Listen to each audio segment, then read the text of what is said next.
የአማራ ፋኖ ብሔራዊ ንቅናቄ አፋብን ከአርብ ጀምሮ ለ5 ቀናት በሁሉም የአማራ ክልል ቀጠናዎች ማንኛውም አይነት ተሽከርካሪ ገደብ የተጣለበት መሆኑን አስታውቋል። ከአምቡላንሶች በስተቀር የትኛውም ተሽከርካሪ መንቀሳቀስ እንደማይችል ነው አፋብን ያስጠነቀቀው። እስከ ማክሰኞ ድረስ በሚዘልቀው በዚሁ ገደብ በአማራ ክልል ህብረተሰቡ መደበኛ ከሆኑ የወትሮ እንቅስቃሴዎችም ራሱን እንዲያቅብ ነው የአማራ ፋኖ ብሔራዊ ንቅናቄ ያስጠነቀቀው። በዚህ ጉዳይ ላይ የአማራ ፋኖ ብሔራዊ ንቅናቄ ወታደራዊ ቃል አቀባይ ሻለቃ አበበ ሙላቱን መስመር ላይ አግኝቻለሁ። በቀጥታ ውይይት እናደርጋለን። ሻለቃ አበበ በጣም አመሰግናለሁ። ከነገ ጀምሮ የተሽከርካሪዎች ገደብ እንዲጣል ውሳኔ ያስተላልፋቸዋል፣ ተግባራዊም እንዲያደርግ ለህዝቡ መልእክት መላካችሁን የሰማነው። እስቲ ምንድነው በአጠቃላይ ጥሪያችሁ? አመሰግናለሁ ጋዜጠኛ መሳይ። ከዚህ በፊት እንደምታስታውሰው የብልጽግናው ስርዓት ምርጫ ቦርድ የውሸት ሪፖርት በኩል 97% ተቆጣጥረናል፣ አስቻይ ሁኔታ አለ የሚል የአገዛዙን ውሸት በተመለከተ የምርጫ ቦርድ የውሸት ሪፖርት አገዛዙ በቀደደለት ወይ ላይ የሚፈስ መሆኑን ያሳይበት ሪፖርት አውጥቷል።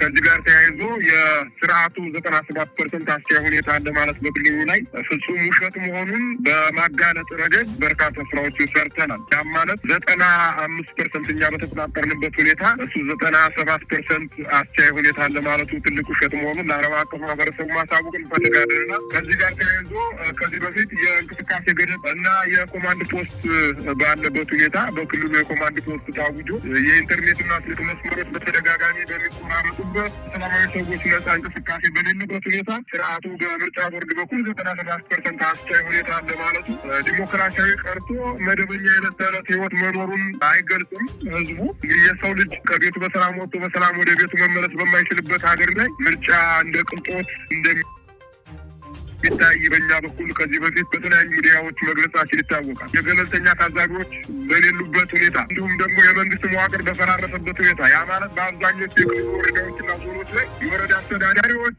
የፖሊስና የፍርድ ቤት ሁኔታዎች እንግዲህ የፍርድ ቤቶች ማለት ነው የፖሊስና የፍርድ ቤቶች ስራ አቁመው ወደ ዋና ዋና ከተሞች መሸሻቸውን እንግዲህ ዓለም የሚያውቀው ሀቅ እንደሆነ ይታወቃል። ይህ ከሆነ ደግሞ መዋቅሩ በሌለበት ምርጫ ሊካሄድ አይችልም ማለት ነው። ስለዚህ በክልላችን ፋኖ 95% እና ከዛ በላይ ተቆጣጥሮ ባለበት ሁኔታ 97% በክልሉ ላይ አስቻይ ሁኔታ አለ ማለቱ ትልቅ ስህተትና ህዝባዊ ቅቡልነቱንም ያጣበት ሁኔታ እንዳለ በዚህ አገላለጹ ማወቅ ይቻላል። እንግዲህ አማራጭ አስተዳደርና ሰላማዊ አካሄዶችን የሰላም ማስከበር ስራዎች እየተሰራ ባለበት ሰዓት የአማራ ፋኖ ብሔራዊ ንቅናቄ በተቆጣጠራቸው አካባቢዎች ላይ የህዝብን ሰላምና ደህንነት እያስጠበቀ በመሆኑ በርካታ ስራዎች መሰራታቸውም ይታወቃል እና በተለይ በዚህ በአስተዳደራዊ ስራችን ስርቆትና ዘረፋ እንዳይኖር ከህዝብ ጋር እየሰራን መሆኑን ዓለም አቀፉ ማህበረሰብ ሊያውቀው ይገባል። የሚያውቀውን ጉዳይ ማህበራዊ አገልግሎቶች ለምሳሌ እንደ ገበያ፣ ጤና ጣቢያዎች፣ ትምህርት ቤቶችና ሆስፒታሎች እንዲቀጥሉ እያደረግን አመታቶች ተቆጥረዋል። የመንግስት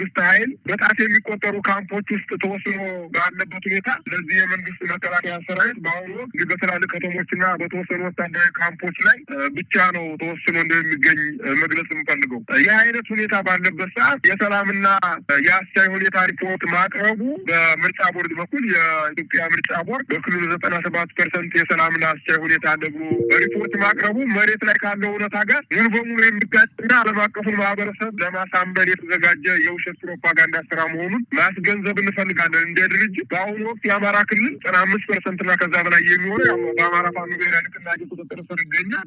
ገዢው አካል ደግሞ በኃይልና በኮማንድ ፖስት ሊያስተዳድረው ያልቻለውን ክልል በምርጫ ስም ህጋዊነትን ለማግኘት የሚመኘው ምኞት በሰላማዊ ህዝብ ላይ ተጨማሪ እልቂትን ከመጋበዝ ባለፈ መፍትሄ እንደማያመጣና ዓለም አቀፉ ማህበረሰብም የምርጫ ቦርድን የፈጠራ ሪፖርት ውድቅ በማድረግና መሬት ላይ ያለውን የህዝባችን ኑሮ እንዲሁም የፋኖን እውነተኛ ይዞታ እንዲያገናዝብ እንጠይቃለን። ከዚህ ጋር ተያይዞ የአማራ ፋኖ ብሔራዊ ንቅናቄ መልእክት አስተላልፏል። መልእክቱ ምንድነው? የብልጽግና አገዛዝ ምርጫ ለማድረግ የሚያስችል ነባራዊ ሁኔታ በሌለበት ሁኔታ በዚህ አውድ ውስጥ በተለይም በአማራ ክልልና በሌሎች አካባቢዎች የመከላከያ ጀኔራሎች የጦር መኮንኖችን ጨምሮ የበርካቶችን ህይወት የሚቀጥፍ የተስፋፋ ጦርነት እያለ በመጪው ሰኞ ግንቦት 24 ቀን 2018 ዓ.ም የምርጫ ድግስ ማዘጋጀቱ ይታወቃል። ስርዓቱ አገዛዙ ምርጫውን እንደማያከናውንና የምርጫ ሂደቱን ለማሳካት የሚያበቃ አንዳችን ቅድመ ሁኔታ ያልተሟላ መሆኑን ቢያውቅም ዓለም አቀፍ ማህበረሰቡንና ሌላውን ኢትዮጵያዊ ጭምር ለማታለል በአንዳንድ ከተሞች ይዞታውን ለማስፋፋት አዳዲስ የውጊያ ግንባሮችን በመክፈት ላይ ይገኛል እና ይህንን ተከትሎም ከአገዛዙ ሰራዊት ጋር የሚደረጉ ውጊያዎች በበርካታ አካባቢዎች ከሌላው ጊዜ በባሰ ሁኔታ ተጠናክረው ቀጥለዋል። የጠላት ኃይል ሲቪሊያንን ጨምሮ መጨፍጨፍ እንደ ውጊያ ስልት ከመጠቀሙ ባሻገር ባገኘው አጋጣሚ ሁሉ ጅምላ ጭፍጨፋ መሳሪያዎችን፣ ጅምላ ጭራሽ መሳሪያዎችን በዘፈቀደ በማስወንጨፍ የሚያደርሰው ጉዳት በመቀጠሉ የህዝብን ደህንነት ለመጠበቅ ሲባል ይህንን የጥንቃቄ መልእክት የአማራ ፋኖ ብሔራዊ ንቅናቄ በመምሪያው አማካኝነት ወይም በህዝብ ግንኙነት መምሪያው አማካኝነት ይህንን የጥንቃቄ መልእክት ማስተላለፍ አስፈላጊ ሆኖ ስለተገኘ መልእክቱን አስተላልፏል ማለት ነው። በመሆኑም እንግዲህ ከአርብ ግንቦት 21 ቀን 2018 ዓ.ም ጀምሮ ለተከታታይ 5 ቀናት ከአምቡላንሶች ውጪ ሁሉም መንገዶች ለተሽከርካሪ ዝግ መደረጋቸውን የአማራ ፋኖ ብሔራዊ ንቅናቄ አሳውቋል። በእነዚህ ቀናት ውስጥ ህዝቡ መደበኛ እንቅስቃሴውን በመገደብ ጭምር ተገቢውን ጥንቃቄ እንዲያደርግ እናሳስባለን። በዚህ አጋጣሚ እንግዲህ በሚቀጥሉት 5 ቀናት ውስጥ በዋናነት ምርጫውን ታሳቢ ያደረገ ህብረተሰቡም ከመደበኛው እንቅስቃሴ ራሱን እንዲያቅብም ጭምር ነው ጥሪ ያደረጋችሁት። አገዛዙ በአንጻሩ ከፍተኛ የሆነ ሰራዊት በመመደብ በመከላከያ ኃይል ጉልበት ምርጫውን እናከናውናለን፣ 97 በመቶ አማራን ክልል የሚሸፍን ምርጫ ይካሄዳል የሚል መግለጫ እየሰጠ ነው የሚገኘው። መሬት ላይ ያለው ሀቅ ግን በአገዛዙ ከሚገለጸው በተቃራኒ ሆኖ ነው የሚገኘው። የአገዛዙ ባለስልጣናት የሚሰጡትን መግለጫዎች እንዴት ተመለከታችሁት? ክልሉን ተቆጣጥረናል የሚመስል መልኩ ክልሉ በእጃቸው እንዳለ እናንተ የትም ቦታ እንደሌላችሁ አድርገው እያሳዩ ነው ያሉት እና ይህን እንዴት ትገልጸዋለን? ያው እንግዲህ በአንድም በሌላ መልኩ ይህንን ህዝብ እየዋሹ የስልጣን መንበር ጊዜያቸውን የማራዘም ሂደት እንዲሁም በህዝብ ጭፍጨፋ በህዝብ ደም የጨቀየ ማንነት ይዘው አሁንም ለመቀጠል ታሳቢ ያደረገ እንቅስቃሴ እያደረጉ ያለበት ሁኔታ ነው ያለ። ይህንን ህዝቡ ጠንቅቆ ያውቀዋል። የውሸት ሪፖርት በማድረግ ረገድ ማንም